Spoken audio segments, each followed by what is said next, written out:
آج سے تقریباً 5000 سال پہلے زمین پر سمود نامی قوم آباد تھی جو کہ عرب کے علاقے میں رہتی تھی، اور یہ لوگ سمود بن ارم بن سام بن نوح علیہ السلام کی اولاد میں سے تھے۔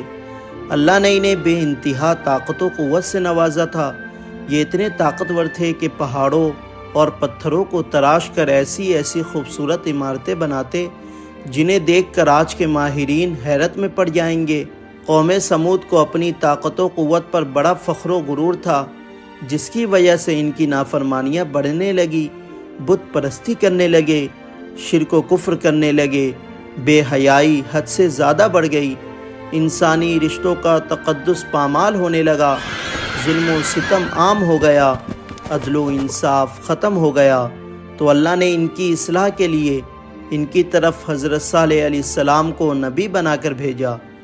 تو حضرت صالح علیہ السلام نے انہیں توحید کی دعوت دی، کفر و شرک کرنے سے روکا اور اللہ کے عذاب سے ڈرایا، لیکن ان پر حضرت صالح علیہ السلام کی اصلاح کا کوئی اثر نہیں پڑا، بلکہ حضرت صالح علیہ السلام کا یہ لوگ مذاق اڑانے لگے، ان پر ہنسنے لگے اور کہنے لگے کہ جاؤ اپنے خدا کا عذاب ہم پر لے آؤ۔ لیکن پھر بھی حضرت صالح علیہ السلام ان کی اصلاح کرتے رہے۔ ایک مرتبہ قوم سمود کے سردار جندہ بن عمرو نے حضرت صالح علیہ السلام سے کہا کہ اگر آپ حق پر ہیں تو پہاڑ سے ایک 10 مہینے کی حاملہ اونٹنی نکالے جو باہر آ کر بچے دے۔ اگر آپ نے یہ معجزہ دکھا دیا تو ہم آپ پر ایمان لے آئیں گے۔ تو حضرت صالح علیہ السلام نے ان سے پکا وعدہ کروا لیا کہ تم سب اس کے بعد ایمان لے آؤ گے۔ تو سب نے کہا ہاں ہم لے آئیں گے۔ تو آپ نے پہاڑ کی طرف اشارہ کر کے اللہ سے دعا کی تو پہاڑ کی چٹان پھٹی اور اس میں سے ایک حاملہ اونٹنی نکلی، جس کو پوری قوم حیرت سے دیکھنے لگی، اور وہ اونٹنی نکلتے ہی بچہ دیتی ہے۔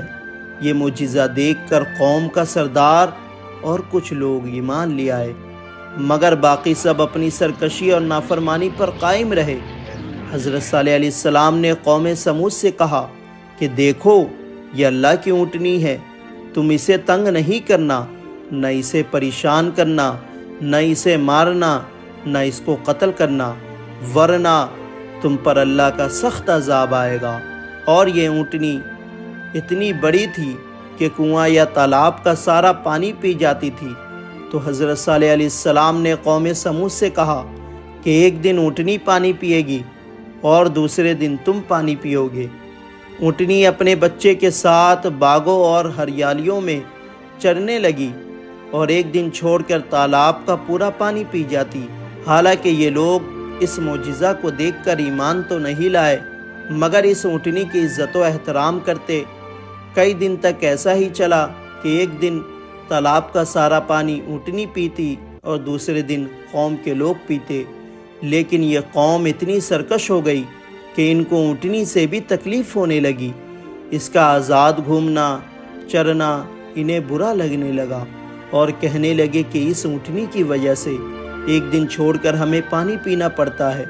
تو شیطان نے انہیں بھٹکانا شروع کر دیا اور کہا کہ اونٹنی سے اب جان چھڑانی پڑے گی، لیکن کوئی بھی اونٹنی کو قتل کرنے کے لیے تیار نہ ہوا۔ تو ان سب نے مل کر 2 عورتوں کو اس بات پر راضی کر لیا کہ تم کسی نوجوان کو شراب کے نشے میں ورگلا کر اونٹنی کو قتل کرنے کے لیے راضی کر لو۔ تو ان دونوں عورتوں نے ایک نوجوان کو اس پر راضی کر لیا اور اس کے ساتھ 7 لوگ اور شامل ہو گئے، اور ان لوگوں نے مل کر حضرت صالح علیہ السلام کی اونٹنی کو قتل کر دیا۔ اب عذاب کا وقت قریب آ گیا جس کا ان سے وعدہ کیا گیا تھا۔ پھر حضرت صالح علیہ السلام نے ان سے کہا کہ 3 دن بعد تم سب ہلاک ہو جاؤ گے، تم پر خدا کا قہر ٹوٹے گا۔ پہلے دن تمہارے چہرے پیلے ہو جائیں گے، دوسرے دن تمہارے چہرے لال ہو جائیں گے، اور تیسرے دن تمہارے چہرے پیلے پڑ جائیں گے، اور چوتھے دن تم پر عذاب ہونا شروع ہو جائے گا۔ تو ایسا ہی ہوا، پہلے دن ان کے چہرے پیلے، دوسرے دن لال، تیسرے دن کالے پڑ گئے، اور چوتھے دن دوپہر کے وقت ان پر سخت زلزلہ آیا۔ آسمان سے ایک ایسی آواز آئی جس کو یہ برداشت نہ کر سکے، زمین پھٹ گئی، بستیاں الٹ گئی اور اس آواز سے سب ہلاک و برباد ہو گئے، اور قوم سمود کا اس دنیا سے نام و نشان مٹ گیا، اور قیامت تک کے لیے قوم سمود لوگوں کے لیے عبرت کا نشان بن گئے۔ یا اللہ ہمیں معاف کر دے۔ تو کمنٹ میں آمین ضرور لکھیں۔